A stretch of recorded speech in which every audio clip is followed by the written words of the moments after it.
Helo, a chroeso i Carlam Cymru ar y fideo adolygu hwn ar Safon Uwch, Llywodraeth a Gwleidyddiaeth, Uned 4, System Wleidyddol, Unol Daleithiau America UDA. Cyfieithiad ydy'r fideo hwn o waith Mr Andrew Morel sydd yn dysgu'r pwnc drwy gyfrwng y Saesneg yn ysgol uwchradd Llanidloes. Mi fydd y sesiwn hon yn edrych yn benodol ar orchmynion gweithredol fel arf, ac o ystyried bod yr arlywydd Trump wedi cyflwyno llu o orchmynion gweithredol ers iddo ddechrau ar ei ail gyfnod yn y tŷ gwyn, mae'r pwnc yn amserol ac yn ddiddorol.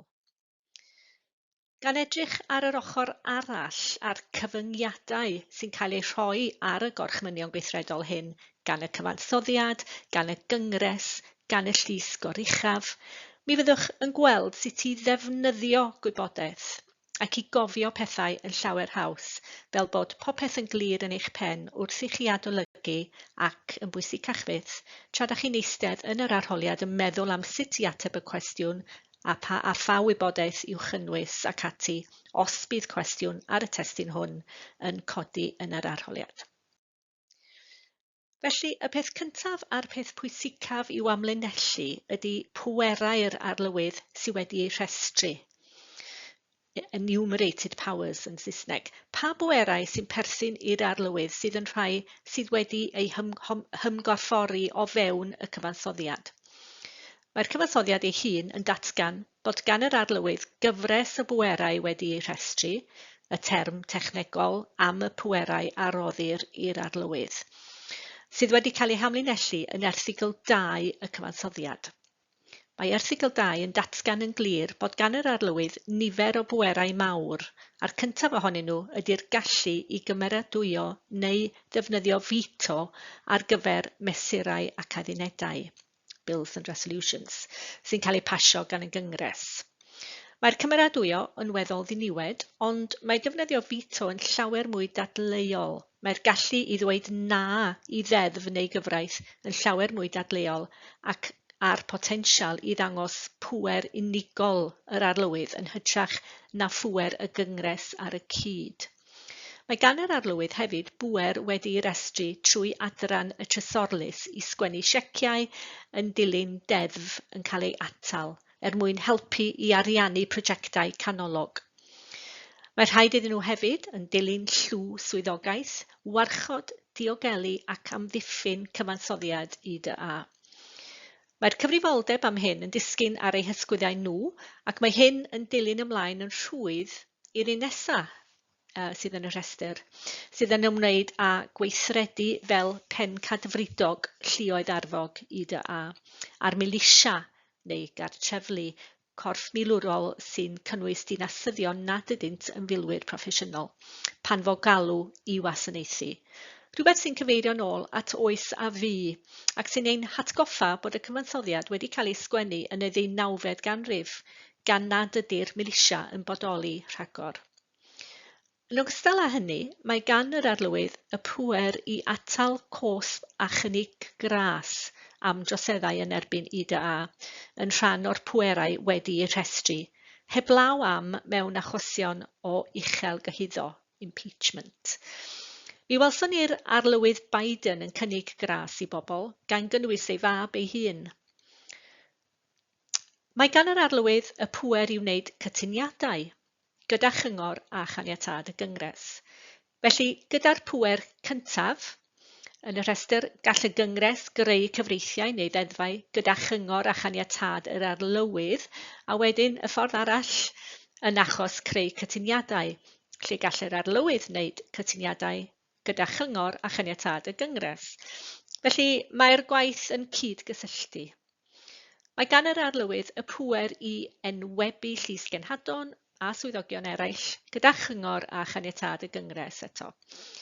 Mae ganddo'r pŵer i lenwi swyddi sy'n dod yn wag tra mae'r Senedd ar wyliau, pŵer sy'n dod i ben ar ddiwedd sesiwn nesa'r Senedd. Dylai'r arlywydd hefyd roi cyngor i'r gyngres ar gyflwr y genedl o bryd i'w gilydd, a chynnig i'r gyngres ar gymhellion y mae'n credu sy'n angenrheidiol, Ac rydyn ni'n gweld hyn bob blwyddyn pan mae'r arlywydd yn anerch y gyngres ar gyflwr y genedl, State of Union Address. Mae gan yr arlywydd y pŵer i gynnill, convene, un neu ddau dir gyngres yn ystod cyfnodau eithriadol, a phan na all y gyngres gytuno i ohirio, mae ganddo hefyd y pŵer i'w gohirio pan mae'n credu bod yr amser yn iawn i wneud hynny. Felly, unwaith eto, lefel uchel o bŵer yn yr enghraifft yna gyda'r potensial i gael y gorau ar y gyngres. Mae'r ddwy enghraifft olaf yn y rhestr yn nodi bod gan yr arlywydd ddyletswydd i dderbyn llys genhadon a gweinidogion cyhoeddus eraill yn yr Oval Office yn aml, dyletswydd i'w derbyn ac i arwain ar drafodaethau ac ati.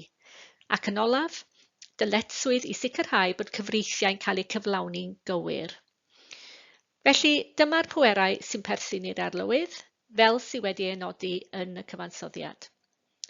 Bod dadleuon am sut mae'r pwerau hyn yn cael eu rhoi ar waith, dyma'r pwerau sydd wedi eu rhestru'n glir yn y cyfansoddiad.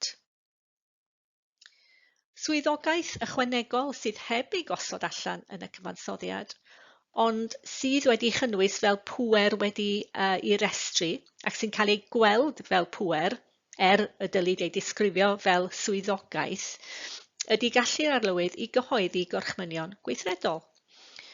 Mae'r gorchmynion gweithredol hyn yn cael ei gweld gan rai sylwebyddion ymysg y cyfryngau ac ymhlith y cyhoedd fel rhywbeth sy'n gallu rhoi pŵer di-derfyn i'r arlywydd. Mewn rhai ffyrdd, mae'n cyfrannu at adloniant da ar y teledu, eitemau da yn y newyddion sy'n enyn trafodaeth neu'n lledaenu'r argraff bod y gorchmynion gweithredol hyn yn rhoi pŵer di-derfyn i'r arlywydd, yn enwedig pan mae cymaint ohonynt yn cael eu cyhoeddi mewn byr amser, fel sy'n digwydd gyda Donald Trump yn ei ail arlywyddiaeth.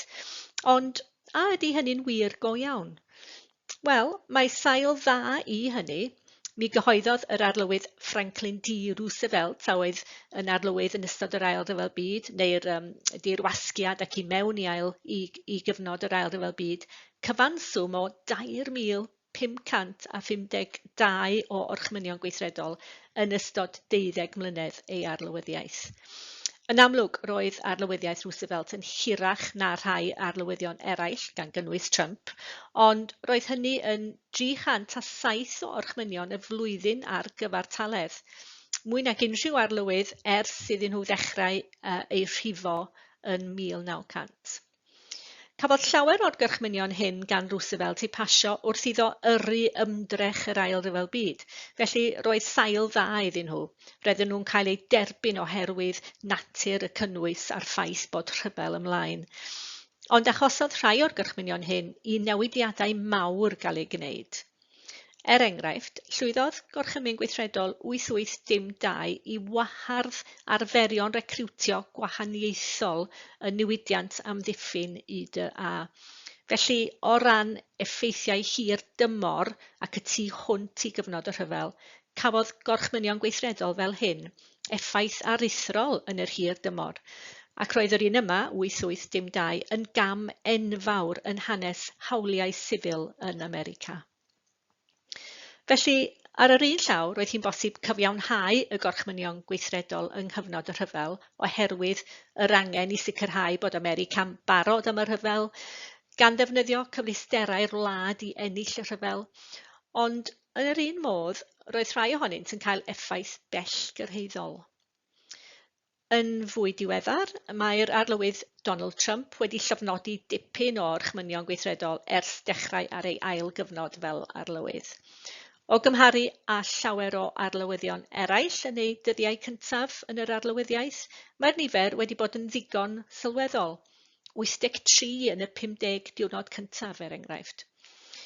Wedi dweud hynny, mi ddilynodd Trump yr un patrwm yn ystod cyfnod ei arlywyddiaeth gyntaf, ac mi arafodd nifer y gorchmynion yn gyffredinol gyda'r cyfartaledd ar draws y 4 blynedd yn debyg iawn i'r arlywyddion eraill o'i gwmpas fel Biden, Obama a George W. Bush. Felly, beth yw gorchmynion gweithredol? Digon hawdd ydi dweud bod gan y gorchmynion gweithredol hyn y potensial i roi pŵer di-derfyn i'r arlywydd. Dyna'r neges sy'n amlwg mewn rhai trafodaethau poblogaidd neu mewn rhai carfannau o'r cyfryngau, o bosib i annog mwy o gyhoeddi gorchmynion mwyn creu stori mae pobl eisiau darllen amdani. Ond be ydy'r gwir am y gorchmynion gweithredol hyn? Be ydy'r pwerau hyn? Wel, maen nhw'n cael eu disgrifio fel ffynhonnell o awdurdod uniongyrchol yr arlywydd. Nid yw'n awdurdod sydd wedi'i restru nag yn bŵer wedi'i restru achos mae'n bŵer cyfansoddiadol ychwanegol. Mae'n rhywbeth sydd y tu allan i'r pwerau hynny sydd wedi'i restru. Nid yw'n cael ei restru yn y cyfansoddiad fel un o'r pwerau sydd wedi'i restru.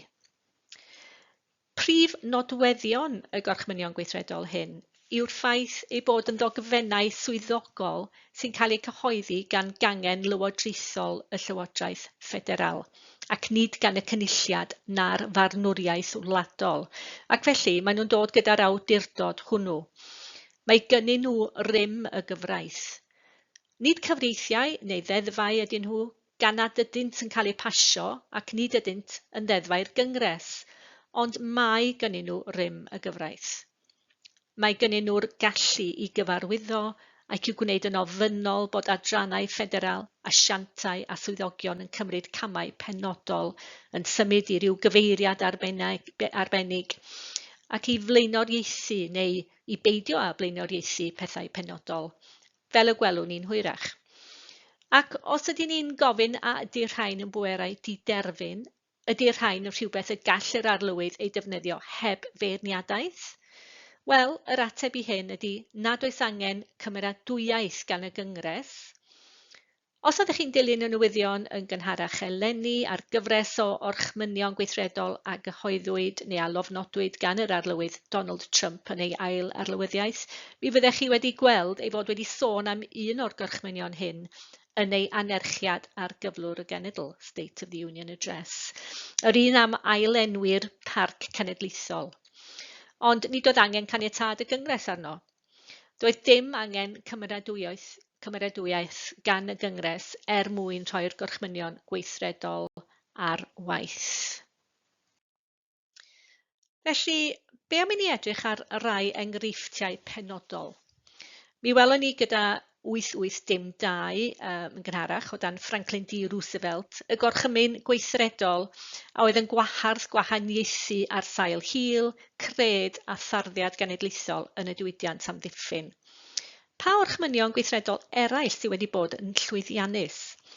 Wel, mae'r gorchmynion gweithredol hyn wedi cael ei defnyddio trwy gydol hanes a'r arlywyddiaeth. Dydy hyn ddim yn rhywbeth newydd sy'n berthnasol i'r arlywydd Trump neu i'r arlywydd Biden yn unig. Mae hyn yn rhywbeth sydd wedi cael ei defnyddio ers i'r cyfansoddiad gael ei sgwennu, ers i arlywyddion ddechrau gael pŵer go iawn o fewn y system Americanaidd. Mae rhai wedi cael ei defnyddio i wneud newidiadau chwyldroadol i America, tra mae eraill, fel y gwelwn ni mewn munud, wedi bod yn fethiant a heb gael ei rhoi ar waith o gwbl, neu ddim wedi cael ei rhoi ar waith yn yr hir dymor. Un enghraifft bwysig iawn, ac un y gwnawn ni ddod yn ôl ato yn hwyrach, ydy un Franklin D. Roosevelt o 1942, sef gorchymyn gweithredol 966. Roedd hwn yn ymwneud â charcharu.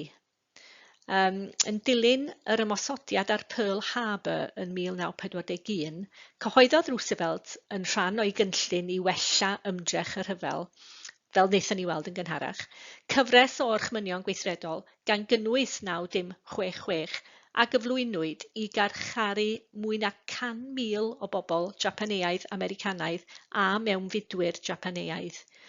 Nid carchar oedd o yn union, ond roedd yn ddigon agos i fod yn garchar. Cawsant ei rhoi mewn gwersylloedd carchar lle doedd dim rhyddid gynnyn nhw i fynd a dod fel oedden nhw'n dewis, lle roedd y rhyddid wedi cael ei gyfyngu, gan fod yr arlywydd yn credu bod hynny'n ffordd dda o amddiffyn America rhag ysbiaeth ac ati.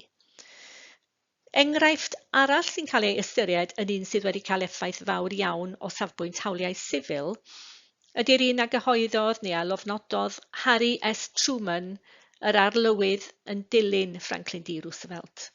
Yn 1948, cyhoeddodd Roosevelt orchymyn gweithredol 9981. Bydd gorchymyn hwn yn llwyddiannus yn dod â phob math o wahaniad, segregation, i ben myddin UDA. Roedd gwahaniaethu o ran arferion recriwtio wedi cael ei gwahardd yn 1941, ond unwaith roedd pobl wedi cael ei recriwtio i'r fyddin, roedd hi'n bosib iddyn nhw cael ei gwahanu o hyd, ei gwahanu rhwng unedau D yn unig neu wyn yn unig. Felly, mi nath gorchymyn gweithredol 9981 yn 1948 roedd terfyn ar y math hynny o wahaniad, gan sicrhau triniaeth gyfartal a chyfleoedd i bawb. A'r rheswm pam mae hwn wedi ei ddatgan yn newid chwyldroadol i gymuned Africanaidd Americanaidd y wlad yn arbennig ydy oherwydd ei fod yn lwyddiant ysgubol. Cafodd y gorchymyn effaith fawr ac ni chafodd ei wrthdroi o gwbl. Un arall o rai Harry S. Truman oedd rhif 10340, lle roedd o'n ceisio gwladoli diwydiant dir UDA.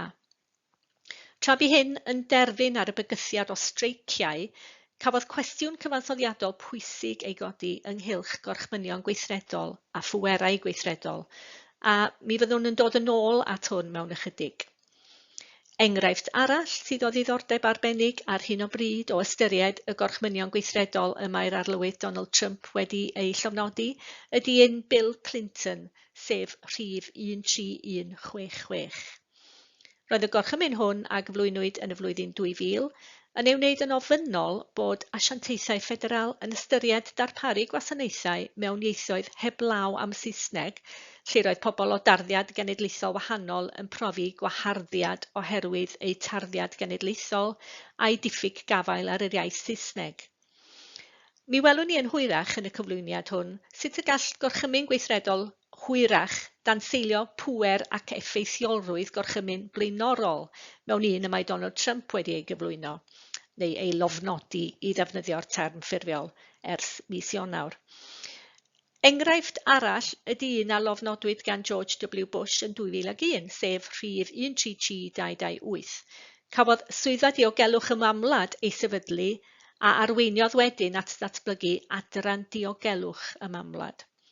Digwyddodd hyn mewn ymateb i ymosodiadau terfysgol 9/11 ac mae'n dangos gallu gorchymyn gweithredol, heb awdurdod a chefnogaeth y gyngres o reidrwydd, i sefydlu swyddfa a fyddai'n dal cymaint o bŵer dros ddiogelwch, ac mae'n dangos y graddau y mae'r gorchmynion gweithredol hyn yn cynnig pŵer sylfaenol i'r arlywydd ac yn gallu newid llawer o brofiadau poblogaeth America.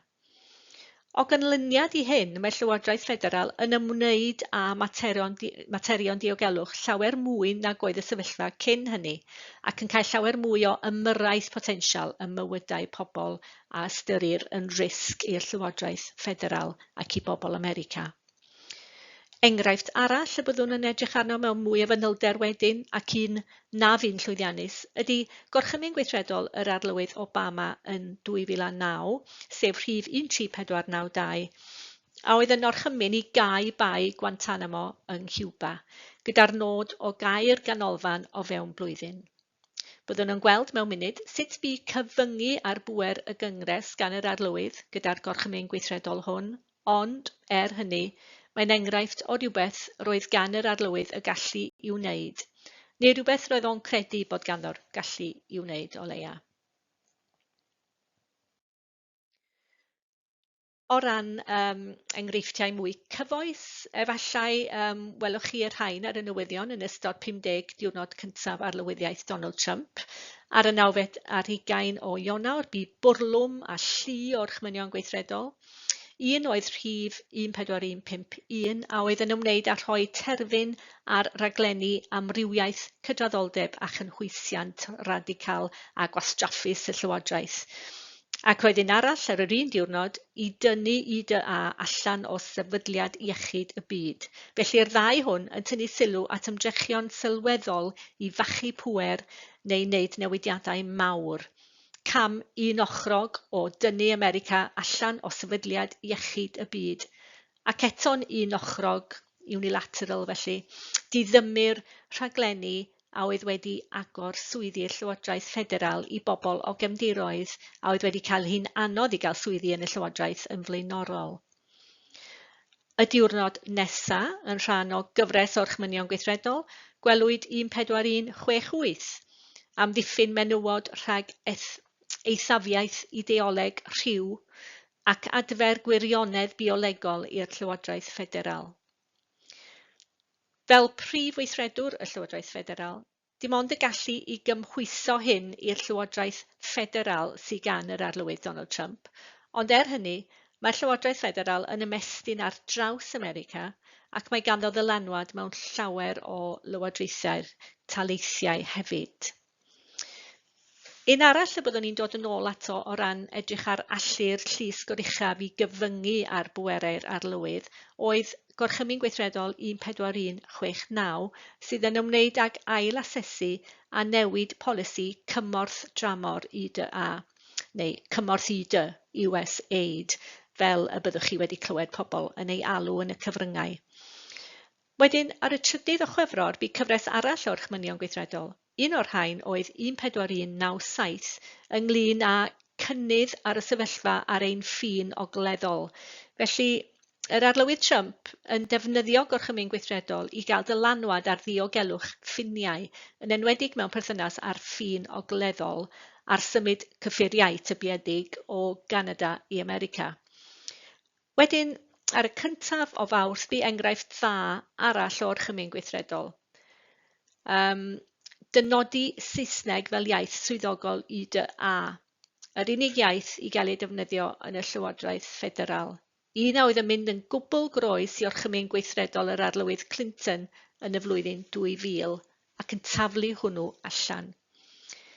Ac yna un arall ar y 6 ar 20 o Chwefror oedd 1422, rhoi menter adran effeithlonrwydd y Llywodraeth ar waith a oedd yn rhoi pŵer i'r adran newydd. Mynd a dod.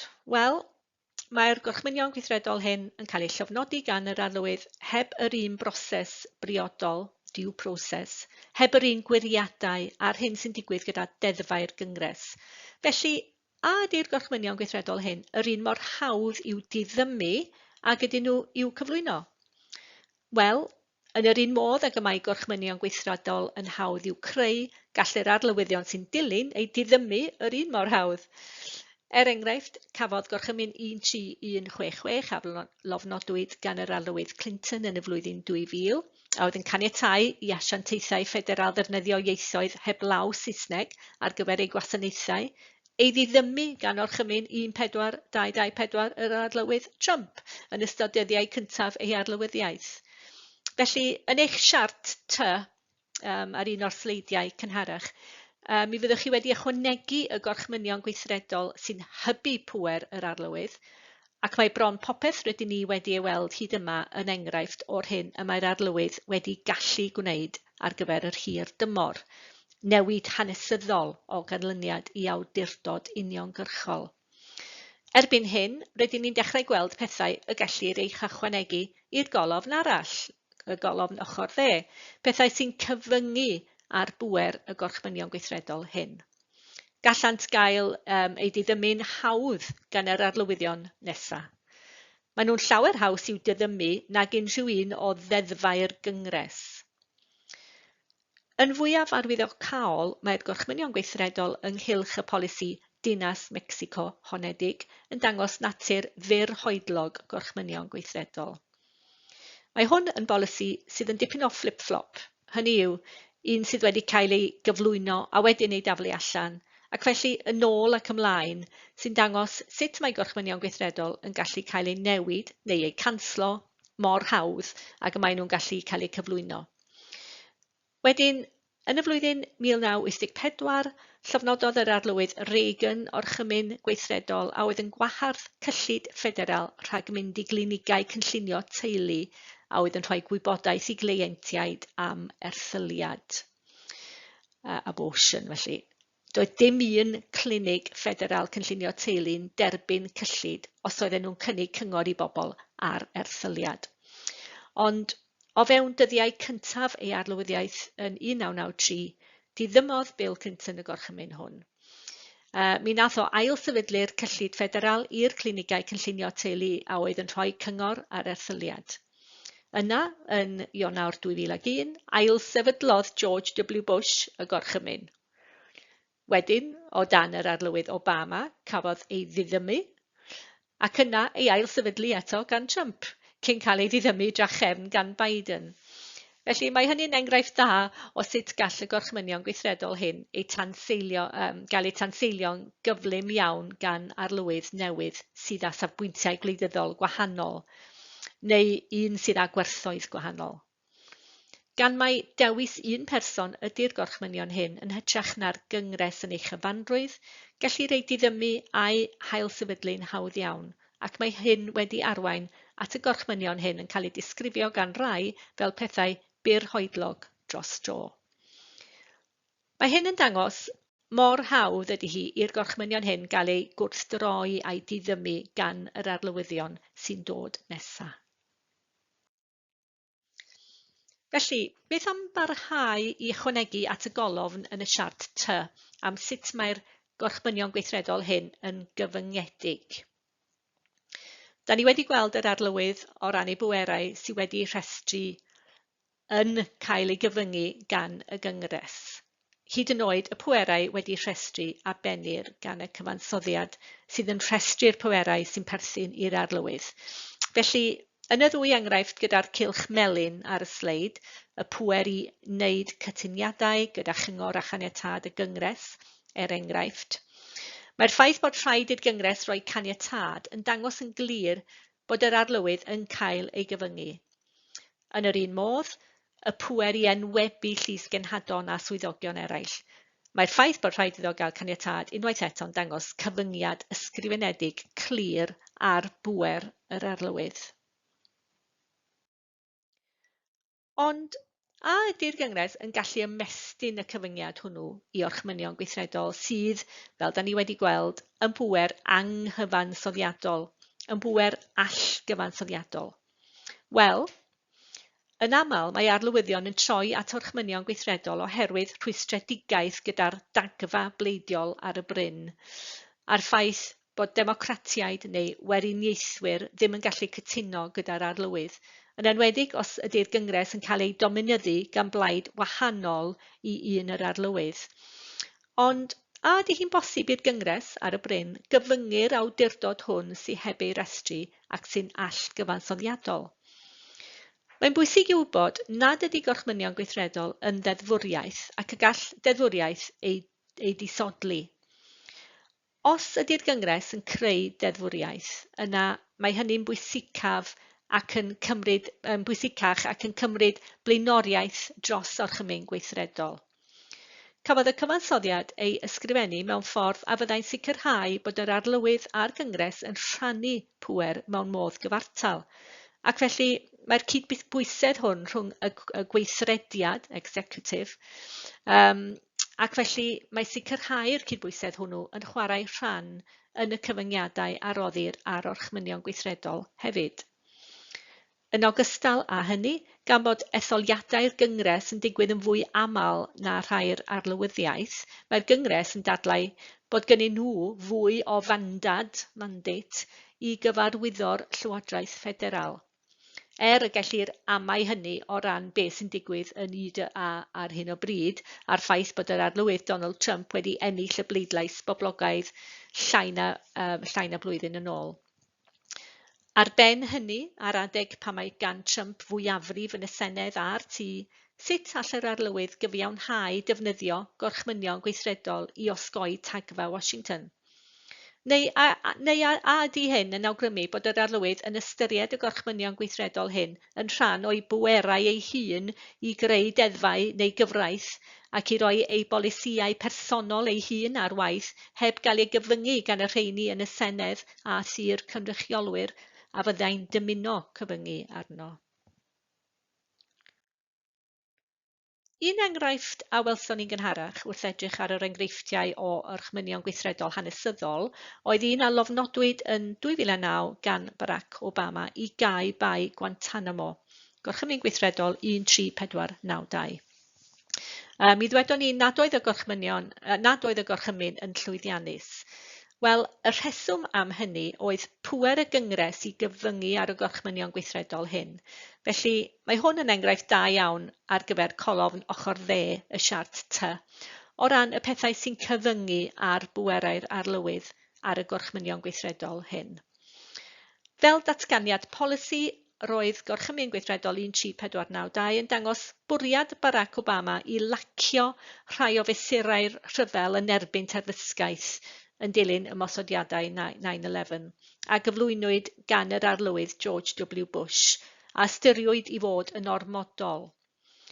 Ond profodd y gyngres ei gallu i gyfyngu ar fwriadau'r arlywydd gan bleidleisio yn erbyn y gorchymyn gweithredol hwn, gan wrthod ariannu'r camau angenrheidiol i gau bai Guantanamo. Nid mwyafrif syml oedd hwn, ond mwyafrif llethol. Cafodd y gyfraith i atal Barack Obama rhag rhoi'r gorchymyn hwn ar waith ei chefnogi gan fwyafrif llethol 90-6 yn y Senedd. Felly, mae'n amlwg bod nifer fawr o ddemocratiaid wedi cytuno gyda'i cydweithwyr gweriniaethol bod angen sefyll yn erbyn gorchymyn gweithredol Barack Obama, ac felly cafodd y gorchymyn ei atal yn ei unfan. Hynny, llofnododd Obama y gorchymyn gweithredol hwn ym mis Ionawr 2009, ond mi gymerodd tan y mis Mai i'r Senedd a reolwyd gan y Democratiaid i bleidleisio yn ei erbyn. Mae'r oed i hyn yn dangos un broblem yng ngallu'r gyngres i ymateb i orchmynion gweithredol. A beth am y llys goruchaf? Ydy'r llys goruchaf yn gallu cyfyngu ar orchmynion gweithredol? Wel, gall gorchmynion gweithredol gael ei gwrthdroi neu ei taflu allan gan y farnwriaeth hefyd. Gall hyn fod ar ffurf llysoedd ffederal yn dyfarnu yn erbyn gorchmynion gweithredol neu'r llys goruchaf, y llys sydd ar y lefel uchaf yn system ffederal UDA. Enghraifft arall a welson ni'n gynharach yn y rhestr o orchmynion gweithredol hanesyddol oedd Harry Truman yn 1952 gyda gorchmyn gweithredol 15340 yn ceisio gwladoli diwydiant dur UDA.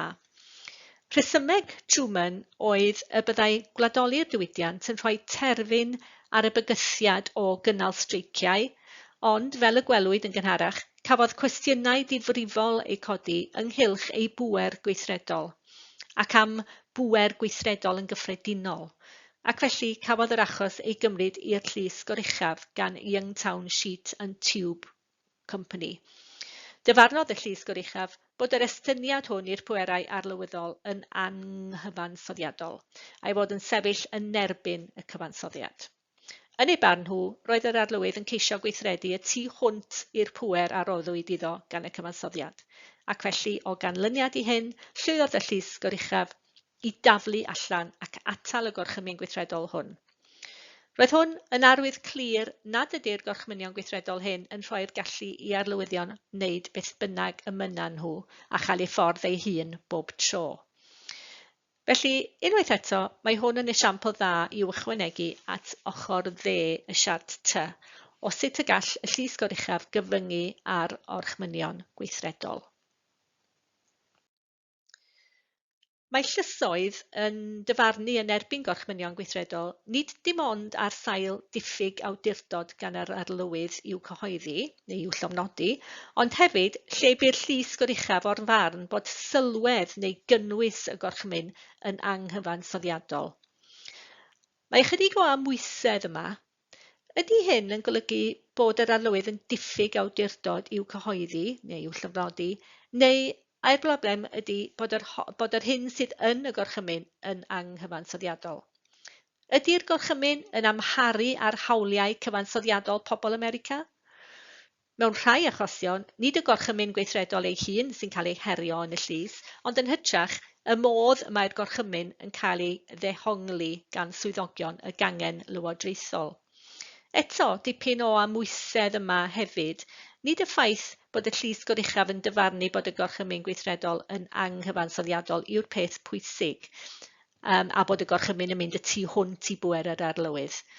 Felly, ai'r ffordd y mae'r gorchymyn yn cael ei ddehongli a'i gymhwyso sydd yn anghyfansoddiadol.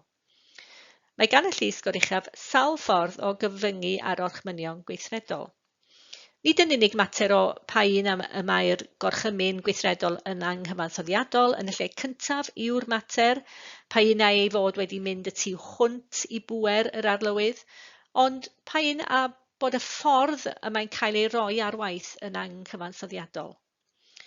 Mae llawer o orchmynion gweithredol wedi cael ei herio ar sail statudol a chyfansoddiadol penodol, ac mae eraill wedi bod yn destun rhywbeth a elwir yn adolygiad rhesymoldeb. Yn gynnar yn yr 20fed ganrif, dechreuodd y llys goruchaf egluro bod gwarant proses briodol resymol y 5 a'r 40 welliant yn gymwys i orchmynion gweithredol hefyd. Felly, gall adolygiad rhesymoldeb gael ei wneud o orchmynion gweithredol hefyd nad ydynt o reidrwydd yn gwahardd y gorchymyn rhag cael ei roi ar waith. Gallant greu oedi yn sicr ac o bosib newid y ffordd y mae'r gorchymyn yn cael ei roi ar waith. Felly, caniataodd y cysyniad cyfreithiol hwn i lysoedd adolygu statudau a chamau gweithredol mwyn sicrhau ei bod yn rhesymol. A'r gair yna rhesymol ydy'r gair allweddol yma. Bydd rhai a oedd yn beirniadu'r adolygiad rhesymol, llawer ohonynt yn ddiwigwyr blaengar, yn dadlau bod yr arfer yn wrth-ddemocrataidd oherwydd ei fod yn amnewid dedfryd y llysoedd am ddedfryd swyddogion etholedig. Yn ogystal â hynny, roedd llawer yn credu bod y llysoedd yn cymhwyso adolygiad rhesymol yn rhy llym, yn enwedig o safbwynt rheoleiddio economaidd. Felly, roedd swyddogion etholedig a oedd yn dymuno gwneud newidiadau radical ac yn dymuno gwthio pethau ymlaen yn cael eu cyfyngu gan weithredoedd a dyfarniadau'r llysoedd nad oedd wedi cael eu hethol. Mae manteision i'r ffaith nad ydynt wedi cael eu hethol wrth gwrs, ond roedd y swyddogion etholedig yn dadlau nad oeddynt yn gweithredu yn unol â dymuniad y bobl, yn wahanol iddyn nhw. O ran y golofn ochr dde yn y siart T, gellid ychwanegu bod y safbwynt bod y llys goruchaf a'r llysoedd ffederal yn gyffredinol yn mynd y tu hwnt i'w hawdurdod fel enghraifft.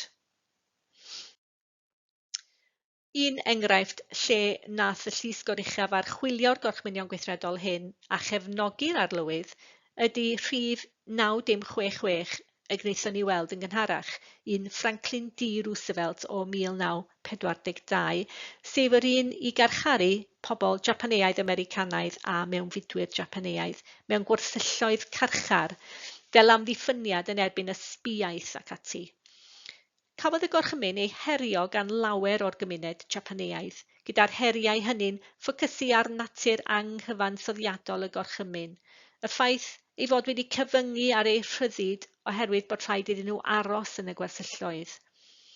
Un o'r bobl hyn a heriodd y gorchymyn oedd Gordon Hiabayashi, ac aeth yr achos i fyny ger bron y llys goruchaf yn 1943 yn yr achos Hiabayashi yn erbyn Unol Daleithiau America. Achos tebyg oedd un Korematsu yn erbyn Unol Daleithiau America yn 1944. Yn achos Hirabayashi, cafodd gorchymyn cwrffiw wedi gyfeirio at bobl Japaneaidd Americanaidd ei gadw, ac yn achos Korematsu, cefnogodd y llys y gorchymyn a oedd yn gwahardd pobl Japaneaidd Americanaidd o ardaloedd penodol yr arfordir orllewinol. Mae'r ddau achos yn enghreifftiau a welodd y llys goruchaf yn cefnogi'r gorchmynion gweithredol ac yn dyfarnu nad gwahaniaethu ar sail hil oedd hyn, ond yn hytrach mesur milwrol cyfreithiol mwyn amddiffyn diogelwch cenedlaethol, a'i bod felly'n gyfansoddiadol a bod gan yr arlywydd hawl gyfreithiol i roi'r gorchmynion ar waith. Bu beirniadaeth eang o'r llys goruchaf yn cefnogi'r gorchmynion hyn, sy'n dangos bod gan y gorchmynion bŵer sy'n agos at fod yn bŵer cyfreithiol weithiau, gyda hyd yn oed y llys goruchaf yn ei cefnogi. Yn fwy diweddar, o dan ail arlywyddiaeth yr arlywydd Trump, mae'r llys goruchaf a'r llysoedd ffederal wedi dechrau cyfyngu ar awdurdod neu bŵer ei orchmynion gweithredol. Mae gorchmyn gweithredol 14169 a basiwyd ym mis Ionawr ac a gafodd ei lofnodi ar y 10 o Ionawr eleni, sef gorchymyn i ail-asesu a newid polisi cymorth dramor UDA. Wedi gweld y goruchaf lys mewn penawdau papur newydd fel yr un ar y chwith ar y sleid hon, lle mae'r llys goruchaf wedi gwrthod caniatáu i Trump atal taliadau i grwpiau tramor. Datganiad clir yn y wasg bod y llys goruchaf yn tanseilio'r gorchymyn gweithredol hwn trwy wrthod iddo gael ei roi ar waith. Yn yr un modd, o dan orchymyn gweithredol 14230 ar y 6 o Fawrth eleni, yr un sy'n delio ar risg gan Perkins Coie LLP, sef cwmni o gyfreithwyr, mi lwyddodd barnwr ffederal atal yr arlywydd Trump rhag rhoi'r gorchymyn gweithredol ar waith, yn ôl y penawdau yn y papur newydd, gan awgrymu unwaith eto bod gan lysoedd ffederal dipyn o bŵer a'r gallu i weithredu'r pŵer hwnnw'n eitha sydyn. Yn yr enghraifft hwn, mi welwch chi bod dyddiadau'r erthyglau yn dangos bod gorchymyn gweithredol 14230 wedi cael ei basio ar y 6 o Fawrth ac, fel y gwelwch chi o'r erthygl yn y papur newydd, mae barnwr ffederal wedi ei atal 6 diwrnod yn ddiweddarach ar y 12 o Fawrth. Yn yr un modd, mae gorchymyn gweithredol 14169, yr un sy'n ailedrych ar y polisi cymorth tramor, wedi cyrraedd y llys goruchaf ar y 5 o Fawrth ar ôl cael ei basio ar y 10 ar 20 o Ionawr. Eto wedi gwneud hynny'n eitha cyflym. Mae hyn yn dangos gallu'r llys goruchaf i atal a chyfyngu ar orchmynion gweithredol. Hynny, mae'n bosib bod y penawdau hyn yn yr erthygl ychydig yn gamarweiniol.